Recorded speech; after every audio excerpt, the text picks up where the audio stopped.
일어나서 함께 갑시다. 일어나서 함께 갑시다.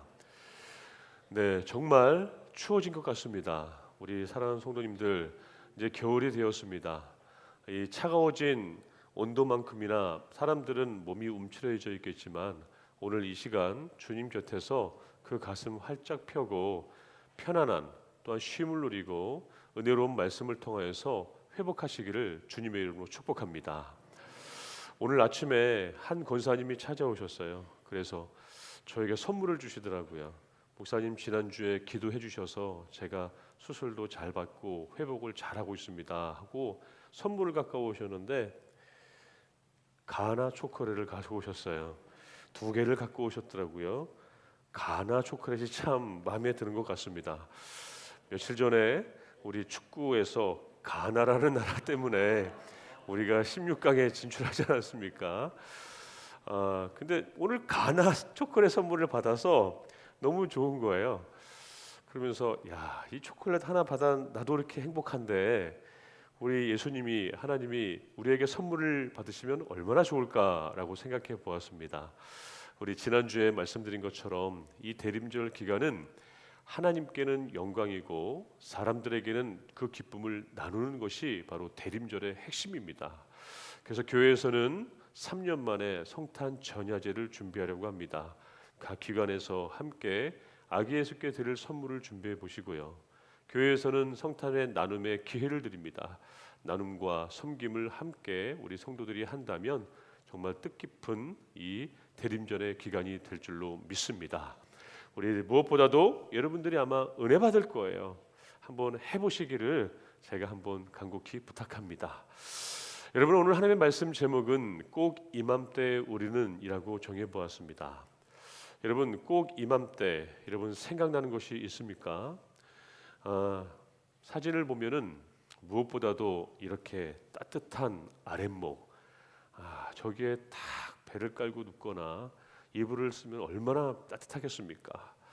그리고 또한 우리의 걸음을 멈추게 하는 이 군고구마와 밤, 보기만 해도 군침이 또한 삼켜지는 호떡과 오뎅, 어묵, 우리의 발걸음에 당당히 맞서 있는 바로 호빵이 담겨 있는 이 통. 요즘 보기 드문 광경들이겠죠. 제가 예전에 경주에서 사역할 때는 아직까지도 이 찹쌀떡 장사꾼이 있는 것을 제가 보았습니다. 또한 여러분, 꼭 이맘때면은 어떤 것이 생각납니까? 어릴 적 우리의 학교 교실 풍경이 생각나지 않습니까? 학교 교실 가운데는 당당하게 서 있는 조개탄을 떼우던 난로가 있었습니다. 그리고 조개탄을 떼우려면 조개탄을 받아오는 당번이 있었겠죠. 조개탄을 들고 오는 당번들, 나무로 조각을 갖고 오는 당번들, 난로를 피우기 위해 분주하게 모여 있는 이 아이들.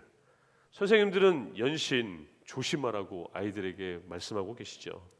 모든 아이들은 빨리 난로에 불이 펴지기를 기다립니다. 왜냐하면 등교하면서 꽁꽁 얼어붙은 몸을 녹이기 위해서 아직 뜨거워지지도 않는 난로에 손을 모두가 다 기대고 있습니다.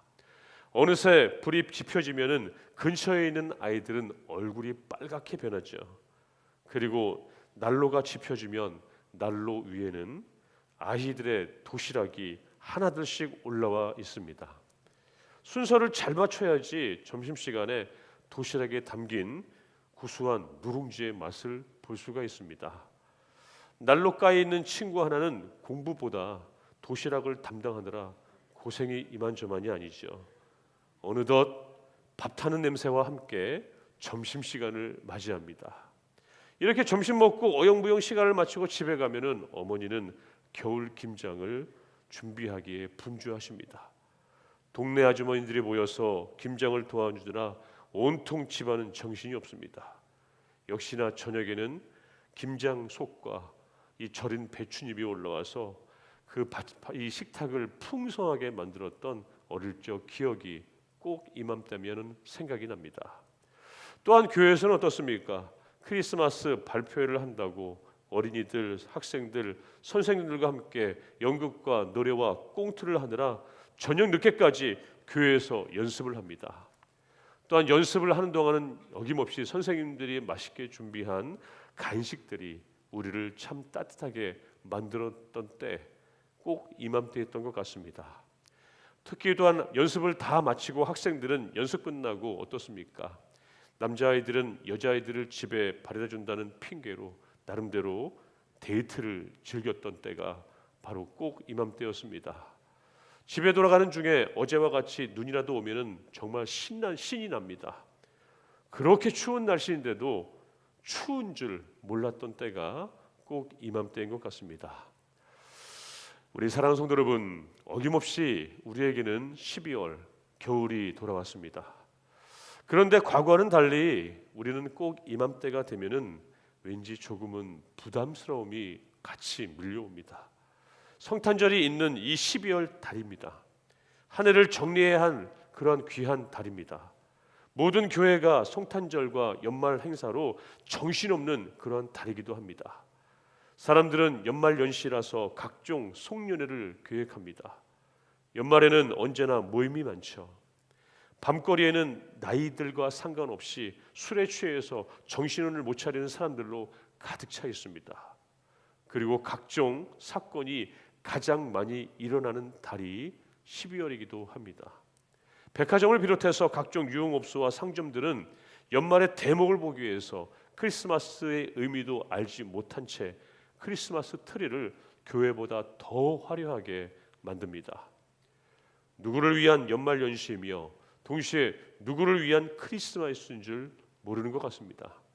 정신없게 이렇게 정신없이 너나 보내다가 정신을 차리고 나면은 벌써 새로운 한 해를 맞이하게 되죠. 그래서 12월은 다른 달보다 너무나 짧은 것 같다라고 느껴집니다. 그러나 12월 달은 참으로 우리에게는 아주 중요한 달입니다.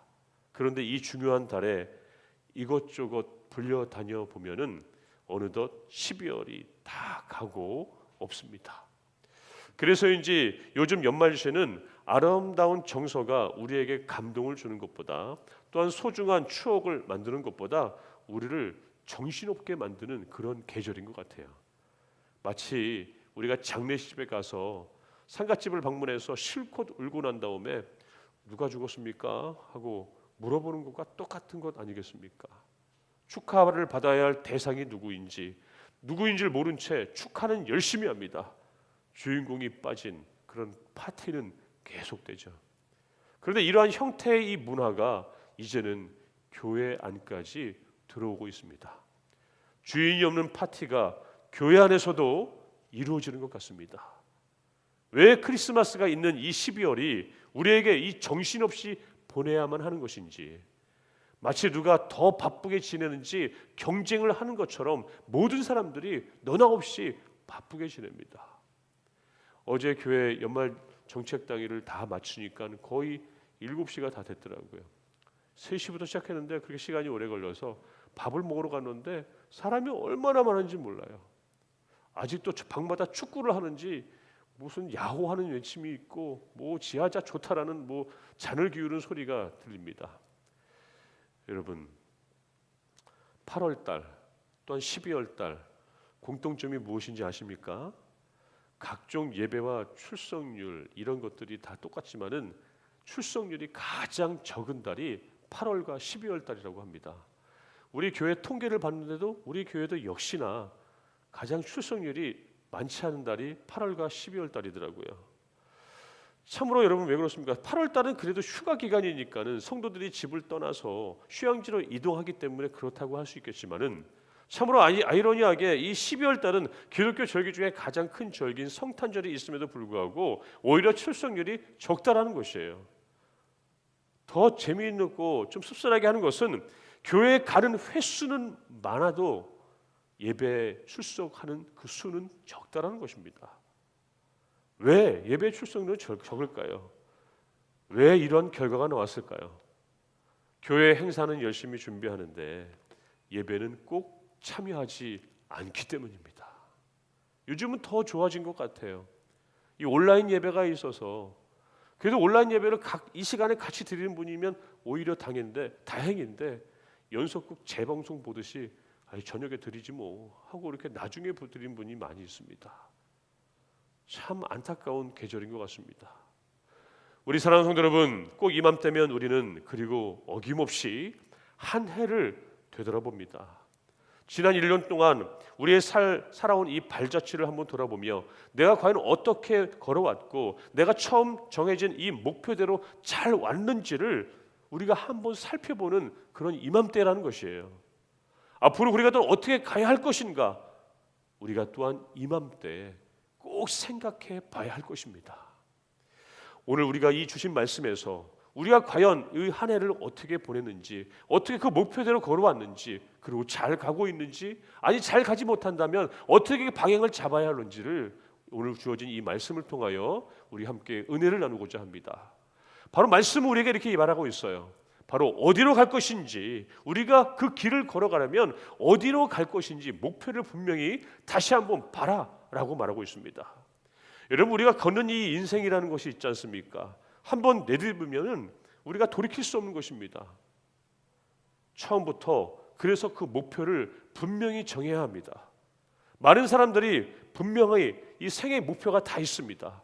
그런데 막연한 것을 쫓아가죠. 그냥 많이 가는 쪽으로 찾아갑니다. 대개 사람들이 향하여 가는 곳이 어디입니까? 목표는 다 행복이라고 이야기합니다. 그 행복을 얻기 위해서 돈이나 명예나 권력을 쫓아가는 것입니다. 그러나 이런 것들은 우리가 향하여 나아갈 것이 못되고 목표가 되지 못합니다. 바로 행복과 은혜는 내가 주님 안에 머물려고 노력할 때 그 안에서 생기는 것입니다. 내가 주님과 함께 동행함이 있을 때 참 행복이 오는 것이고 참 은혜가 나에게 온다는 것이에요. 이에 하나님의 말씀인 오늘 성서는 우리에게 이런 목표를 향하여서 어떻게 가야 할 것인지를 다시 한번 말씀하시고 이렇게 가서는 안 된다라고 우리에게 경고까지 하고 있습니다. 우리 함께 마태복음 7장 13절 14절 말씀을 같이 한번 읽어볼까요? 시작. 좁은 문으로 들어가라. 멸망으로 인도하는 문은 크고 그 길이 넓어 그리로 들어가는 자가 많고 생명으로 인도하는 문은 좁고 길이 협착하여 찾는 이가 적음이라.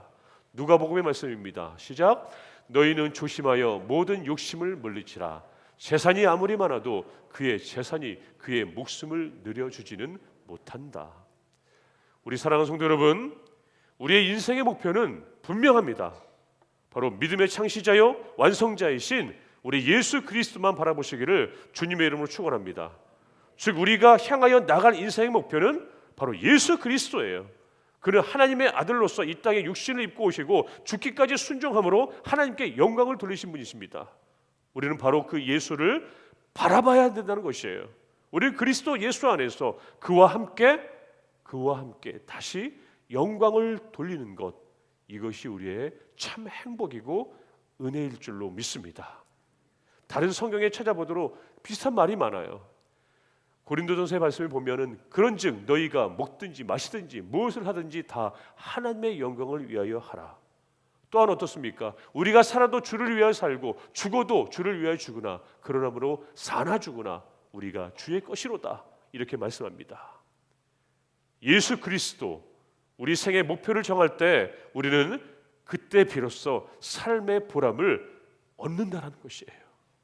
그 목표는 우리의 삶을 결국 풍성하게 만들 것이고 그것은 우리에게 가치 있는 일이 무엇인지를 보여주게 된다는 것입니다. 2022년, 2023년 우리가 어떻게 하나님의 자녀로서 가치 있는 삶을 우리가 살아갈 것인가를 보여준다는 것이에요. 그것은 우리의 삶을 결국에는 강하고 용기 있는 삶으로 바꿔줍니다. 그 목표는 우리에게 항상 범사의 감사를 발견하게 하십니다. 그 목표는 우리에게 결국엔 썩지 않는 의의 생명의 면류관을 우리에게 상급으로 주시죠. 여러분, 바로 이 목표야말로 우리 생에 참된 행복 아니겠습니까? 변하지 않는 하나님의 은혜 아니겠습니까? 이것을 주님께서는 나를 바라보라 함으로써 우리에게 목표를 보여주신다는 것이에요. 둘째로 우리가 목표를 정했습니다. 그럼 우리가 어떻게 걸어야 되겠습니까? 목표가 분명하더라도 내가 어떻게 걸어가느냐가 더 중요합니다. 여러분, 하지만 우리는 모두 하나님이 아니고 우리는 앞날을 조금이라도 볼 수 없는 그러한 인생입니다. 우리가 걸어갈 앞길은 언제나 미지수예요. 다음 순간 우리가 어떻게 될지 우리는 전혀 알지 못합니다. 우리가 아무리 좋은 계획을 세운다 할지라도 그것은 확실치 않다라는 것이에요. 왜냐하면 우리 앞에 일어날 일을 우리는 알지 못하기 때문입니다. 그러므로 우리는 늘 불안하죠. 오늘 읽어드린 이 시편 말씀에 보면은 뭐라고 말씀하십니까? 여호와께서 사람의 걸음을 정하시고 그 길을 기뻐하시니 라고 되어 있습니다. 즉 하나님께서 우리가 걸어갈 길을 정하여 주신다라고 말씀하십니다. 잠언에도 비슷한 말씀이 있죠. 사람이 마음으로 자기의 길을 계획할지라도 그 걸음을 인도하는 자는 여호와이시다. 다시 말해서 하나님만이 우리가 걸어갈 그 앞길을 아신다는 그런 말씀이에요. 주님께서 저와 여러분의 앞날을 이미 알고 계신다고 말씀하고 있습니다. 따라서 하나님만이 우리를 지도하시는 분이에요. 예레미야 10장 23절에 보면은 걸음을 지도함이 걷는 자에게 있지 아니하다라고 하고 있습니다. 우리가 목표를 향하여 가려면 우리의 앞날의 모든 앞길을 완전히 하나님께 맡기시기를 바랍니다. 잠언 3장 6절의 말씀 우리 같이 한번 읽어볼까요? 시작. 너는 범사의 그를 인정하라. 그리하면 내 길을 지도하시리라. 아멘. 인정하라는 말이 아주 중요합니다. 내가 아무리 잘한다고 잘난 체 하지 말고 우리의 길을 정하시고 그 길을 기뻐하시는 하나님만을 내가 인정하고 주님의 길을 따르려고 할 때 나를 인도하신다는 것입니다. 우리가 안전하게 우리의 길을 갈 수 있는 유일한 방법, 매사에 하나님을 인정하는 우리가 모두가 되기를 주의 이름으로 축복합니다. 여러분, 내가 내 생의 주도권을 완전하게 하나님께 맡기면 하나님은 나의 생에 적극적으로 개입하여 들어오셔서 하나님의 내 생의 모든 것을 책임져 주신다는 그 사실이에요. 이 원리는 우리의 인생에 뿐만 아니라 우리 교회와 우리의 가정과 이 사회에도 똑같이 적용되어야 되는 것입니다. 어제 연말 인사정책 당일을 하면서 장로님의 기도로 시작을 하였습니다. 세상의 방법이 아니고 우리의 머리에 있는 이 기준으로 하는 것이 아니라 하나님의 방법으로 주님의 마음으로 그렇게 우리는 해가야 합니다. 다른 시도를 하더라도 여러분 어떻습니까? 선구자의 눈으로 앞날을 바라보면서 교회가 먼저 앞장서야 되는 것이고 세상에서는 끼리끼리 너희들과 함께 어울리지만은 교회는 그것을 타파하고 서로가 함께 모두가 만나고 용서하고 함께 할 수 있는 장을 우리가 만들어야 된다는 것이에요. 그냥 해서는 안 되겠죠. 하나님의 일을 목표로 두고 맡겨진 나의 사역과 직분과 봉사를 감당하면서 주님의 일을 함께 할 때 끼리끼리 말고요. 올해는 이렇게 내년은 이렇게라도 한번 해나갈 때 이것이야말로 하나님의 길을 가는 주님의 잘하는 것입니다. 즉 우리의 인생은 하나님이 인도하시는 거예요. 주님께 말씀하시는 대로 내가 믿음으로 나갈 때 우리는 그 길에 당도할 수 있습니다. 그리고 주님의 이름으로 주님의 방법으로 갈 때 우리에게 무엇을 주실까요? 바로 겸손을 배울 수가 있습니다. 내가 계획해서 그러는 것이 아닙니다. 하나님께서 인도하신 삶이기에 내 성공이 내 덕이 아닙니다. 내 공로가 아닙니다. 하나님의 축복입니다. 이렇게 생각하며 걸어갈 수 있다는 것이에요. 여러분, 이 겸손한 자만이 또 한 번 다시 한번 주님의 은혜를 주의 행복을 받게 될 줄로 믿습니다. 우리 사랑하는 중교회 성도 여러분, 우리에게 겸손이 있을 때 계속적으로 하나님의 인도하심을 받을 수 있음을 여러분 꼭 기억하시기를 바랍니다. 우리 모두에게는 멍해라는 것도 있고요, 근심과 걱정과 아주 큰 기도의 제목도 있습니다. 나를 힘들게 하는 염려 걱정거리도 많이 있습니다.